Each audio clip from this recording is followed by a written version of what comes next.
जिस टॉपिक को डिस्कस करने वाले हैं उस टॉपिक का नाम है हीट।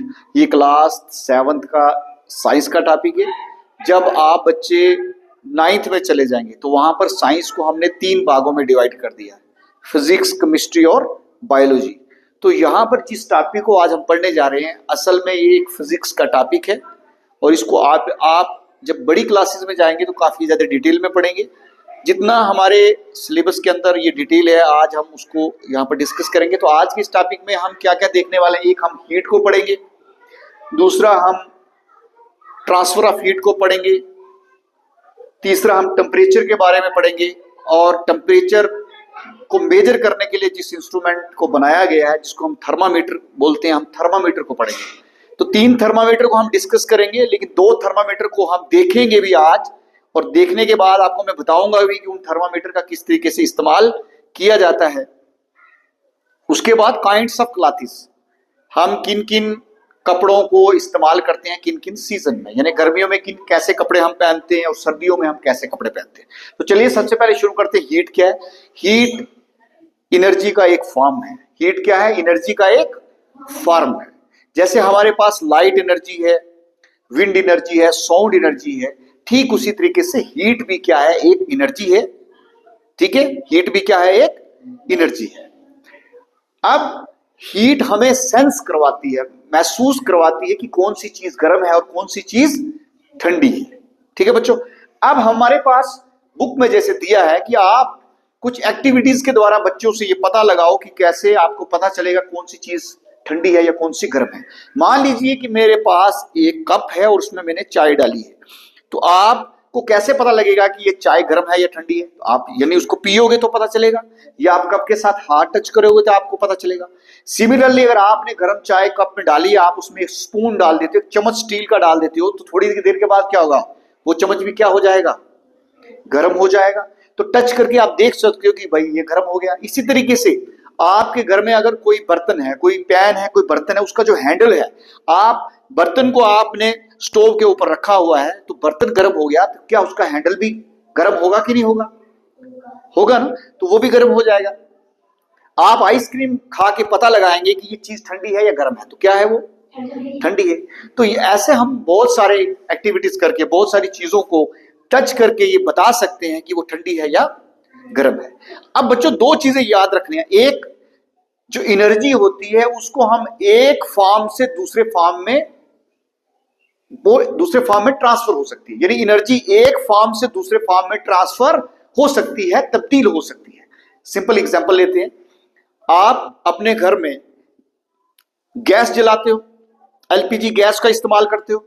आप जब भी कोई बर्तन स्टोव के ऊपर रखेंगे और आप उस स्टोव को जलाएंगे तो क्या होगा? जो हमारे पास गैस है उसके पास कौन सी एनर्जी है? Chemical energy. जब आप केमिकल एनर्जी को यूज करोगे, जलाओगे, तो वो केमिकल एनर्जी कन्वर्ट हो जाएगी किसमें? हीट एनर्जी में। किसमें? हीट एनर्जी में। इसी तरह मान लीजिए कि आपके पास एक स्कूटर है, आप उस स्कूटर के अंदर पेट्रोल डालते हो, तो पेट्रोल के पास कौन सी एनर्जी होती है? Chemical energy. कौन सी एनर्जी? Chemical energy. जब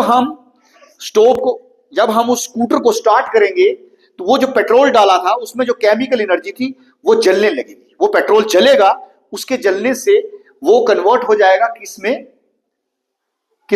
हीट एनर्जी में। किसमें? हीट एनर्जी में। वो हीट एनर्जी बाद में कन्वर्ट हो जाएगी मैकेनिकल एनर्जी में। किसमें? Mechanical energy. यानी हमारे पास पेट्रोल के अंदर थी केमिकल एनर्जी, पहले वो कन्वर्ट होती है हीट एनर्जी में और हीट एनर्जी से वो कन्वर्ट होती है मैकेनिकल एनर्जी में, जिससे हमारा स्कूटर चलने लग जाता है। तो हमें पता चला कि जो हीट एनर्जी है ये एक फॉर्म से दूसरे फॉर्म में तब्दील हो सकती है। कोई भी एनर्जी हो, कोई भी एनर्जी हो, वो एक फॉर्म से दूसरे फॉर्म में चेंज हो जाती है। इसलिए हम कहते हैं energy can neither be created not destroyed but it can transform from one form to another. यानी एनर्जी को ना तो बनाया जा सकता है ना तोड़ा जा सकता है, लेकिन एनर्जी एक फॉर्म से दूसरे फॉर्म में तब्दील हो जाती है। एक चीज तो ये याद रखनी है। दूसरी बात, एनर्जी एक जगह से दूसरी जगह भी जा सकती है। क्या बोला मैंने? एनर्जी एक जगह से भी दूसरी जगह पर बच्चों जा सकती है, यानी ट्रांसफर हो सकती है। अब जो एनर्जी एक जगह से दूसरी जगह पर जाएगी, इसके लिए हमारे पास कुछ ऐसे प्रोसेस हैं। किन कारणों से जाएगी? तो अब हमने देखना सबसे पहले एनर्जी जो है वो जो सॉलिड चीज है, अगर कोई चीज सख्त है उसमें एनर्जी एक जगह से दूसरी जगह पर कैसे जाएगी। फिर हमने देखना है कि हवा में एनर्जी एक जगह से दूसरी जगह पर कैसे जाएगी, पानी में एनर्जी एक जगह से दूसरी जगह पर कैसे जाएगी। तो सबसे पहले यहां पर हमारे जो पास जो प्रोसेस है, 3 प्रकार के प्रोसेस हमने यहां पर पढ़ने हैं। एक हमारे पास आएगा कंडक्शन, एक आएगा कन्वेक्शन और तीसरा आएगा रेडिएशन। फर्स्ट है कंडक्शन। जो हमारे पास सॉलिड चीज होती है, सख्त चीज होती है, उसमें एनर्जी जो ट्रांसफर होती है उसको हम बोलते हैं कंडक्शन। ऐसा नहीं है कि कंडक्शन सिर्फ सॉलिड चीजों में होगी, बल्कि ये लिक्विड में भी होती है और गैस में भी होती है। लेकिन लिक्विड और गैस में क्या होता है, पार्टिकल काफी दूर दूर होते हैं, इसलिए वहां पर जो ट्रांसफर ऑफ हीट होती है वो ना के बराबर हो पाती है। मान लीजिए हमारे पास ये एक लोहे की राड है, कोई सरिये का पीस है या लोहे की राड है। अब ये लोहे की राड किसकी बनी होती है, छोटे छोटे एटम से बनी होती है। किससे बनी होती है, एटम से, एटम से बनी होती है। यानी किसी भी चीज की सबसे छोटी चीज क्या होती है, एटम होती है। तो ये एक सरिये का पीस है, आयरन की कोई राड है, इसके बीच में हमने एटम बना दिए, ठीक है। अब हीट को ट्रांसफर करने के लिए 2 चीजें होना जरूरी है। पहली बात, अगर आपने हीट ट्रांसफर करनी है तो उसके लिए 2 ऑब्जेक्ट होने चाहिए, 2 बॉडीज होनी चाहिए। दूसरा, टेम्परेचर का डिफरेंस होना चाहिए। हीट तभी ट्रांसफर होगी अगर एक जगह हीट ज्यादा होगी और दूसरी जगह कम होगी, तभी ज्यादा से कम की तरफ जाएगी। हीट हमेशा hotter substance to colder substance की तरफ जाएगी। यानी हीट गर्म चीज से कहां किसकी तरफ जाएगी, ठंडी चीज की तरफ जाएगी। मान लीजिए ये एक सरिये का पीस था, कोई आयरन की राड थी, हमने यहां पर नीचे आग जला दी। क्या किया बच्चों, आग जला दी। हमने जब यहां पर कोई चीज जलाई तो जलाने से यहां पर हीट निकली। मान लीजिए हमने यहां पर कैंडल जलाई है और कैंडल की जब फ्लेम निकली तो उससे हीट निकली। हीट किसको मिल रही है, इस आयरन की राड को मिल रही है। जैसे हीट इस आयरन की राड को मिलेगी, उसका मतलब हुआ कि इस एटम को हीट मिलना शुरू होगी। जब इस एटम को हीट मिलेगी तो ये गोल गोल घूमना शुरू हो जाएगा। क्यों घूमेगा, क्योंकि इसको एनर्जी ज्यादा मिल रही है। कौन सी एनर्जी मिल रही है, हीट एनर्जी मिल रही है। कैंडल से कौन सी एनर्जी मिल रही है, हीट एनर्जी मिल रही है। जब इस एटम को हीट एनर्जी मिली तो ये घूमना शुरू हो गया। अब ये बोलने लगा, भाई मेरे पास तो बहुत ज्यादा एनर्जी है, मैं इस एनर्जी को अपने पास नहीं रख सकता। तो ये वाला एटम अपनी एनर्जी को किसको दे देगा, अपने से आगे वाले एटम को दे देगा। ये वाला दूसरा तीसरे को दे देगा, तीसरा चौथे को दे देगा, चौथा पांचवें को दे देगा। इस तरीके से आपने सरिये के किसी भी आयरन रॉड की इस जगह पे हीट दी थी, लेकिन ये हीट धीरे धीरे कहां पर पहुंच गई, यहां तक पहुंच गई। बात समझ में आ गई। अगर आप किसी लोहे के पीस को आग में रखते हो, उसका आगे वाला सिरा रखते हो, कुछ देर के बाद आपके हाथ तक सरिया गर्म हो जाता है। होता है कि नहीं होता, ऐसा क्यों होता है, क्योंकि शुरू में जो आगे वाले एंड पे जो एटम होता है वो एनर्जी को कहां भेज रहा है, लास्ट वाले हिस्से तक। यानी इस एंड से इस एंड तक एनर्जी ट्रांसफर हुई है। यहां पर एक चीज याद रखनी है, यहां पर जो एटम है वो आगे चल के नहीं आ रहे, लेकिन एक एटम दूसरे को क्या दे रहा है, एनर्जी दे रहा है। खुद इनकी मूवमेंट नहीं हो रही। यानी एटम यहां से चल के यहां नहीं आ रहा, बल्कि एनर्जी यहां से धीरे धीरे आगे की तरफ आ रही है। इतना समझ में आ गया। अब यहां पर बच्चों दूसरी चीज आती है हमारे पास, कन्वेक्शन। अब कन्वेक्शन क्या है, हमने अब यहां पर देखना है कि जो पानी है वो कैसे गर्म हो जाता है और हवा के अंदर हीट कैसे ट्रांसफर होती है। तो यहां पर आपको मैं एक चीज बता दूं कि कन्वेक्शन के केस में मान लीजिए हमने एक बर्तन ले लिया, ठीक है, और इस बर्तन में हमने क्या किया, पानी डाल दिया। क्या किया बच्चों, पानी डाल दिया। ये हमने जब पानी डाला तो ये जो गोल गोल आपको दिख रहे हैं ये सारे के सारे क्या हैं, वाटर के पार्टिकल हैं। क्या है बच्चों, वाटर के पार्टिकल हैं, या आप बोलेंगे वाटर मॉलिक्यूल है। क्या है, वाटर मॉलिक्यूल है। बच्चों जो वाटर होता है इसका फार्मूला क्या होता है, H2O। वेरी गुड, H2O यानी वाटर 2 हाइड्रोजन और 1 ऑक्सीजन के एटम के मिलने से बना होता है। इसलिए H2O को हम क्या बोलेंगे, वाटर मॉलिक्यूल। क्या बोलेंगे बच्चों, वाटर मॉलिक्यूल। अब आप यहां पर देखेंगे, खुद आप बताएंगे, जब हमने एक वेसल को, किसी बर्तन को गैस के ऊपर, गैस स्टोव के ऊपर रखा, नीचे से जब हमने आग जलाई, यहां से कौन सी एनर्जी मिल गई इसको, हीट एनर्जी। तो सबसे पहले हीट जब नीचे वाले हिस्से को मिलेगी ना, बर्तन के नीचे वाले हिस्से को, तो ये जो नीचे वाले एटम है ये क्या हो जाएंगे, इनको क्या मिल रही है, एनर्जी मिलनी शुरू होगी। एनर्जी मिलेगी, ये क्या करेंगे, गोल गोल घूमना शुरू हो जाएंगे। अब एनर्जी मिलने से ये वाले जो पार्टिकल हैं या वाटर मॉलिक्यूल हैं, इनका वजन कम हो जाएगा, हल्के हो जाएंगे। क्या हो जाएंगे, जब हल्के हो जाएंगे तो ये ऊपर की तरफ आना शुरू हो जाएंगे। क्या करेंगे, ऊपर की तरफ। जब ये ऊपर की तरफ चले जाएंगे, मान लीजिए यहां से ऊपर की तरफ चलेंगे, ये सारे ऊपर की तरफ चलेंगे। जब ये सारे ऊपर की तरफ आ गए, अब यहां पर ऊपर जो पानी के पार्टिकल ऊपर थे, जो वाटर मॉलिक्यूल ऊपर थे, इनको तो हीट नहीं ना मिली थी। अब ये ठंडे हैं, ये भारी हैं, ठंडे होने के कारण इनका वजन क्या है, ज्यादा है। अब नीचे जगह खाली हो गई है तो ये ऊपर वाले कहां आएंगे, नीचे आएंगे। अब ये ऊपर वाले जब नीचे आएंगे तो ये भी गर्म हो जाएंगे, फिर ये नीचे से कहां चले जाएंगे, ऊपर। तो जब तक ये ऊपर नीचे तब तक गोल गोल चलता रहता है, जब तक ये पूरे का पूरा पानी गर्म नहीं हो जाता। यहां पर आपने देखा एटम क्या कर रहे हैं, नीचे वाले ऊपर जा रहे हैं, ऊपर वाले नीचे आ रहे हैं, नीचे से फिर गर्म होकर ऊपर जा रहे हैं। तो ऐसे सारे के सारे पार्टिकल जो है घूमना शुरू हो जाते हैं और ये पूरे का पूरा पानी क्या हो जाता है, गर्म हो जाता है। बात समझ में आ रही। पहले केस में आपने देखा पार्टिकल एक जगह से दूसरी जगह पर नहीं जा रहा था, लेकिन यहां पर आपने देखा पार्टिकल क्या कर रहा है, एक जगह से दूसरी जगह पर जा रहा है। तो कन्वेक्शन के केस में पार्टिकल का मूवमेंट होता है। ठीक है, अब हम देखते हैं अपने इर्द गिर्द हमें कन्वेक्शन देखने को मिलता है। अगर हम नेचर में देखें, इस कायनात में देखें, अपने एटमॉस्फेयर में देखें, क्या कन्वेक्शन हमें कहीं देखने को नजर आ रहा है। तो बच्चों आपको यहां पर दो एग्जांपल आपकी किताब में है, sea breeze and land breeze. Sea breeze and land breeze. देखिए जो बच्चों समुद्र के किनारे हो, समुद्र के नजदीक जो इलाके होते हैं उनको हम बोलते हैं कोस्टल लैंड। क्या बोलते हैं, कोस्टल लैंड। समुद्र के नजदीक कुछ ऐसे इलाके होते हैं जहां रेत बहुत ज्यादा होती है, लोगों के घर भी होते हैं, यानी उस एरिया में समुद्र भी है और रेत भी है, लोग भी रह रहे हैं।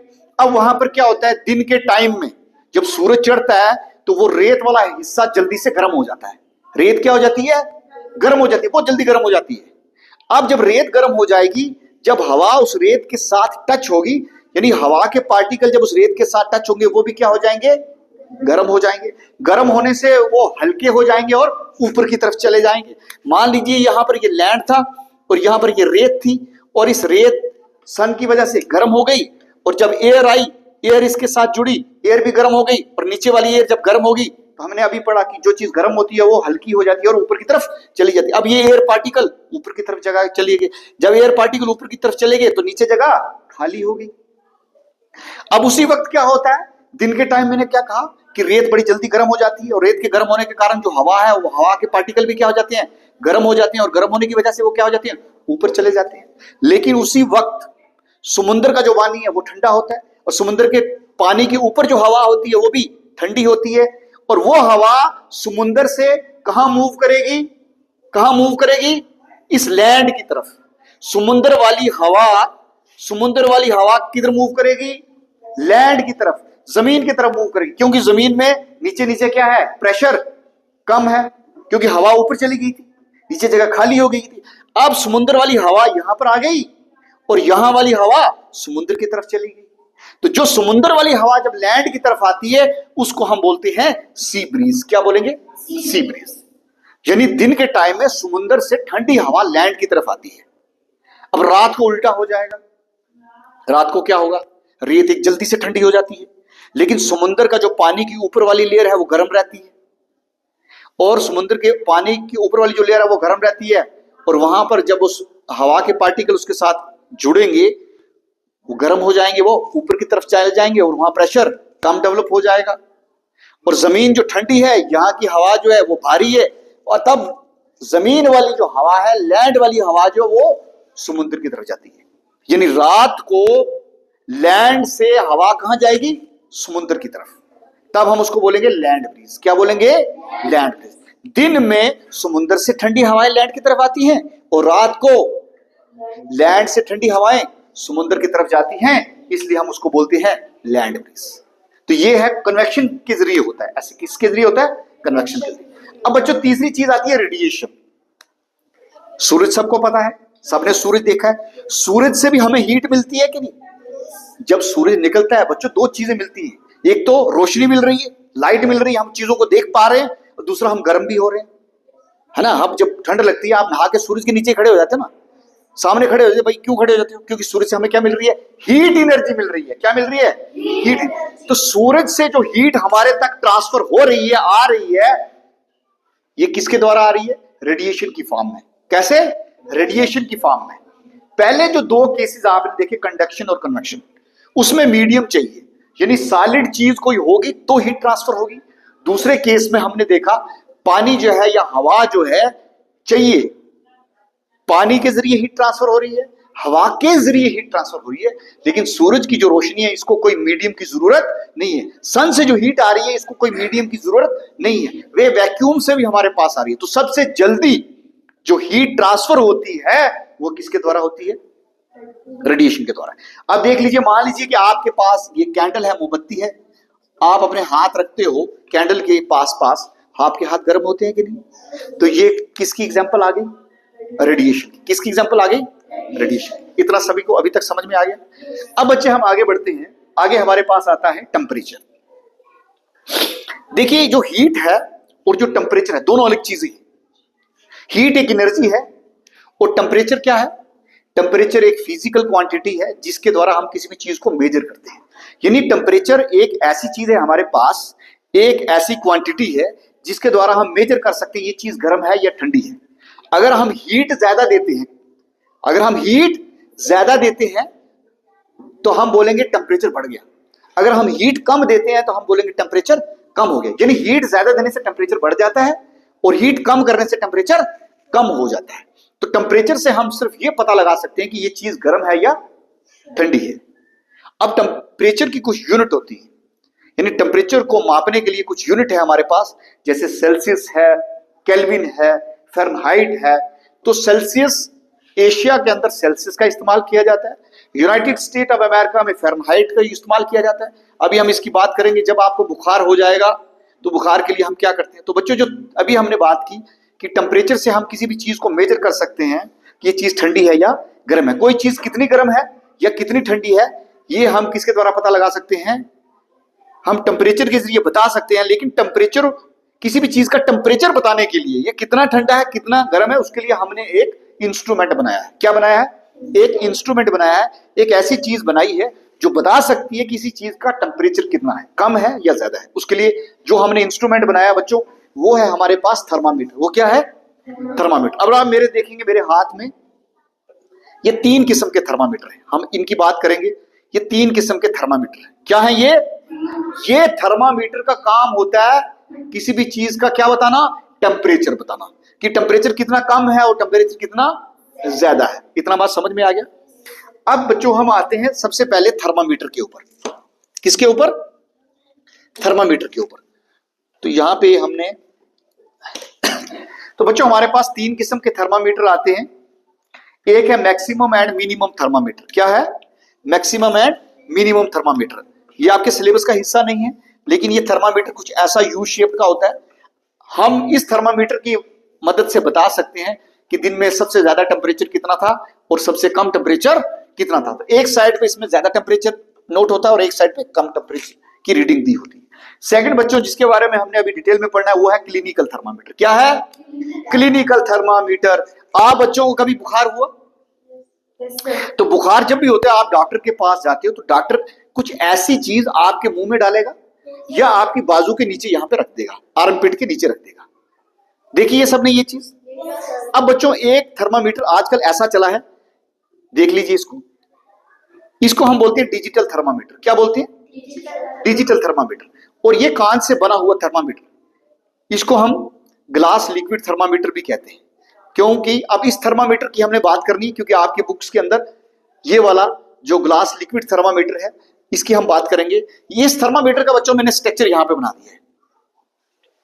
अब इस थर्मामीटर का जो आगे वाला हिस्सा आप देखेंगे ये सिल्वर कलर का है ना? तो इस थर्मामीटर के कुछ हिस्से हैं, कुछ पार्ट हैं, उनको हम डिस्कस करेंगे। थर्मामीटर का सबसे अगला जो हिस्सा है ये वाला, इसको हम बोलते हैं बल्ब। क्या बोलते हैं? बल्ब। ये वाला जो हिस्सा है इसको हम बोलते हैं किंक। ये बीच वाली जो ट्यूब होती है इसको हम बोलते हैं कैपिलरी ट्यूब। क्या बोलते हैं? Capillary tube. उसके अलावा बच्चों इस थर्मामीटर के ऊपर कुछ 1 2 लिखा होता है। वो 1 2 कहां से शुरू हो रहा है? 35 से लेके 42 तक। 35 से लेके 42 तक। अब आपके, जब आपको मैं अभी ये दिखाऊंगा, हम इस पे अलग से एक एक्टिविटी करेंगे।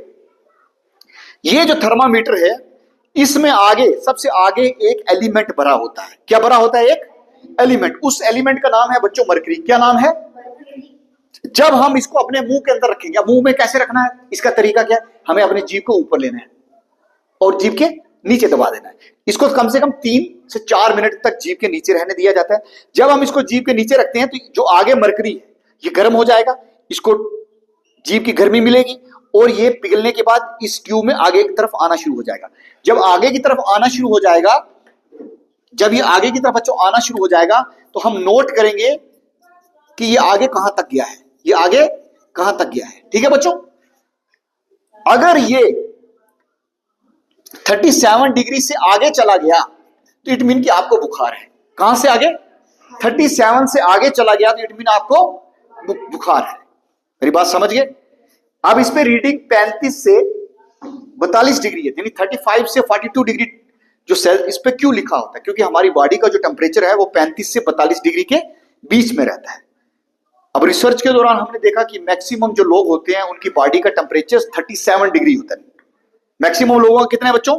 37 डिग्री। लेकिन 35 डिग्री से लेके 42 डिग्री के बीच में हमारी बॉडी का टेम्परेचर रहता है। अब आप बोलेंगे सर कि ये जो आपने थर्मामीटर हमें दे दिया, हमने इसको जीभ के नीचे रख दिया, अब हमें कैसे पता लगेगा बुखार है हमें? तो मैंने कह दिया कि जब ये वाला मरकरी चलते चलते कहां पहुंच जाएगा? 37 से आगे, तो इट मीन कि आपको बुखार हो गया। इसमें इसी थर्मामीटर में एक तरफ ऐसे लिखा होता है 94 and 108। अगर यहां पर 100 से आगे चला गया, 100 से आगे चला गया, इट मीन आपको बुखार है।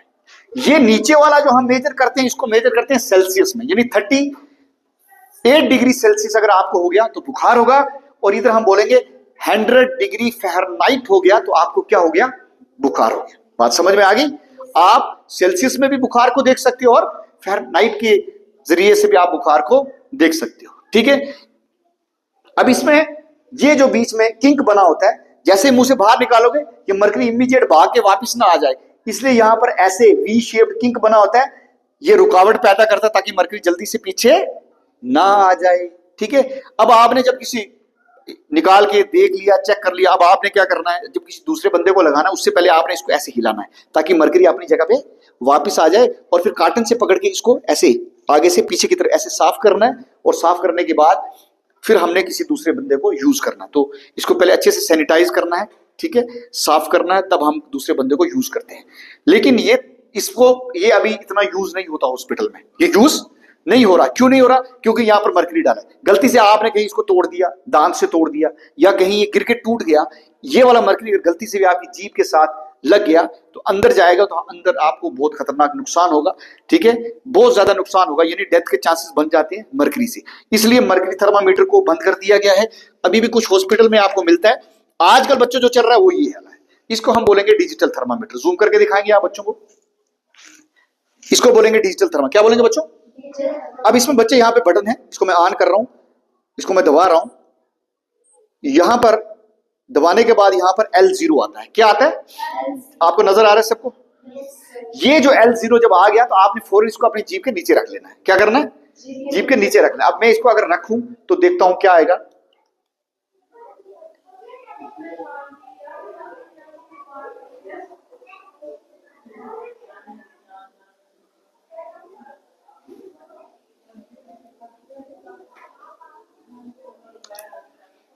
अब इसको 2 से 3 मिनट तक रखना, उसके बाद ये क्या करेगा? ये बोलना शुरू हो जाएगा खुद से। क्या करेगा? बोलना शुरू हो जाएगा। अभी भी थोड़ी देर में ये बोलेगा, लेकिन आपने जीभ में तब तक रखना है जब तक ये बोले ना। जैसे ये बोलेगा आपने बाहर निकालना है। अभी यहाँ पर मेरा आ रहा है, ये देखो, आ रही है बात? अभी मेरा आ रहा है 96.5। बुखार कितने में होना चाहिए? 100 से आगे, 100 से ऊपर। अभी ये बता रहा है 96.5 फ़ारेनहाइट है तुम्हारा। ये बता गया मुझे, डायरेक्ट ही बता गया।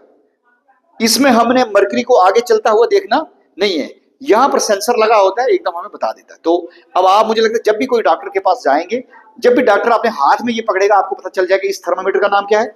Clinical thermometer. क्या नाम है बच्चों? Clinical thermometer. इसके ऊपर रीडिंग कहां से शुरू होती है? 35 से लेकर 42 तक, यानी 35 डिग्री से लेकर 42 डिग्री तक। बच्चों समझ में आ गया? इस थर्मामीटर से आप सिर्फ इंसानी जिस्म का बुखार देख सकते हो, इंसान का बुखार देख सकते हो। किसी और चीज के लिए इसको इस्तेमाल, आप इसको कभी भी गर्म पानी से नहीं धोएंगे, आप इसको धूप में नहीं रखेंगे, ये फट जाएगा, टूट जाएगा। इसलिए कुछ चीजें ध्यान से करनी पड़ती है। ये भी बच्चों हमारे पास एक थर्मामीटर है, आप बच्चों को दिखाएं गौर से। इसके ऊपर हम धागा बांधते हैं। बच्चों इस थर्मामीटर को बोलते हैं हम लेबोरेटरी थर्मामीटर। कौन सा? Laboratory thermometer. ये काफी लंबा होता है। इसको इस्तेमाल करने के लिए आपको 3 चीजों का ध्यान रखना है। क्या करना है बच्चों? आपको 3 चीजों का ध्यान रखना है। मान लीजिए मेरे पास ये एक बर्तन है, सबसे पहले जब मैं इस बर्तन में इसको रखूंगा तो मुझे सीधा रखना है। क्या करना है? सीधा रखना है। दूसरा, मुझे इसकी जो नीचे वाली टिप है, जो इसका बल्ब है, इसको बर्तन के साथ टच नहीं करना, इसको ऊपर रखना। आप अगर बर्तन के साथ टच कर दोगे, जो बर्तन जो गर्म हुआ है उसकी गर्मी इसमें आ जाएगी। हमें बर्तन की गर्मी चेक नहीं करनी, बर्तन का टेम्परेचर चेक नहीं करना। तीसरा, आप जिस बर्तन में डालोगे तो चारों तरफ इसके बर्तन का पानी होना चाहिए, लिक्विड होना चाहिए। तो मैं कह रहा हूं, जब पानी उबलना शुरू हो जाता है, कितने डिग्री पे उबलता है? 100 डिग्री पे, 100 डिग्री पे पानी उबलता है। आपने क्या करना है, जैसे ही हम स्टोव के ऊपर पानी रखेंगे और इस थर्मामीटर को बीच में डाल देंगे। अब ये जो थर्मामीटर है बच्चा, ये शुरू होता है -10 डिग्री से लेकर 110 डिग्री सेल्सियस तक। पहले वाला 35 से स्टार्ट हो रहा था और 38 पे खत्म हो रहा था। 38 डिग्री है, सॉरी 42 डिग्री पे खत्म हो रहा था। ये वाला -10 डिग्री से लेके 110 डिग्री तक का टेम्परेचर नोट कर सकता है। तो लेबोरेटरी में बहुत सारी ऐसी चीजें हैं। तो ऐसा नहीं है कि टेम्परेचर जो हमने 35 से लेकर 42 क्लिनिकल में देखा उतना ही टेम्परेचर होता है। तो चीजों का टेम्परेचर माइनस में भी जाता है और 100 डिग्री से ऊपर भी जाता है। तो इसलिए ये वाला जो थर्मामीटर है, ये हमें -10 डिग्री से लेकर 110 डिग्री तक टेम्परेचर बताता है। और जब पानी उबलना शुरू हो जाता है तो इसमें ये मरकरी जो है, ये चलते चलते चलते 100 तक आ जाता है। ठीक है, ये सामने दिख जाता है हमें। तो ये एक्सपेरिमेंट आप जरूर इसको क्लास में भी ट्राई करेंगे। ठीक है, पानी को गर्म करके। अब उसके बाद बच्चे हमारी लास्ट आता है काइंड्स ऑफ क्लॉथ्स, कपड़े की कितनी किस्में होती है। आप मुझे बताओ, गर्मियों में आप कौन से कपड़े पहनते हो? कॉटन के। और सर्दियों में वुलन के। वुलन के कपड़े पहनते हैं, ऊन वाले कपड़े पहनते हैं। तो हम गर्मियों में कॉटन के कपड़े पहनते हैं, लाइट कलर वाले कपड़े पहनते हैं। गर्मियों में आपको कभी भी ब्लैक कलर के कपड़े नहीं पहनने, क्योंकि जो ब्लैक कलर होता है वो गर्मी को चूस लेता है, एब्जॉर्ब करता है। ठीक है, ब्लैक कलर के अलावा जो और कलर हैं वो गर्मी को वापस कर देते हैं। सर्दियों में आपको ब्लैक कलर के कपड़े लगाने चाहिए, क्योंकि सर्दियों में ठंड होती है और ब्लैक कलर क्या करता है, सूरज की रोशनी को एब्जॉर्ब कर लेता है, चूस लेता है। एक चीज ये याद रखनी, गर्मियों में कौन से कपड़े डालते हैं हम? कॉटन के। सर्दियों में कौन से डालते हैं? जोर से बोलेंगे, वुलन के। कौन से? आप खड़े जो देखो, आज इसने वुलन की स्वेटर डाली है। कौन सी स्वेटर डाली है? वुलन की। अब होता क्या है कि इस वुलन की जो स्वेटर है, इसमें छोटे छोटे सुराख होते हैं। ठीक है, इन सुराखों के अंदर एयर के पार्टिकल अंदर घुस जाते हैं। अब हमारी बॉडी की जो हीट है वो उन छोटे छोटे होल से बाहर नहीं जा सकती, क्योंकि एयर पार्टिकल ने उसको बंद कर दिया है। इसीलिए वुलन के जो कपड़े हैं वो सर्दियों में हमें फायदा देते हैं। और सर्दियों में आप जो ब्लैक कलर के जो कपड़े हैं उसको यूज करेंगे। ठीक है बच्चों, बैठ जाओ। समझ में आ गया सभी को? Thank you.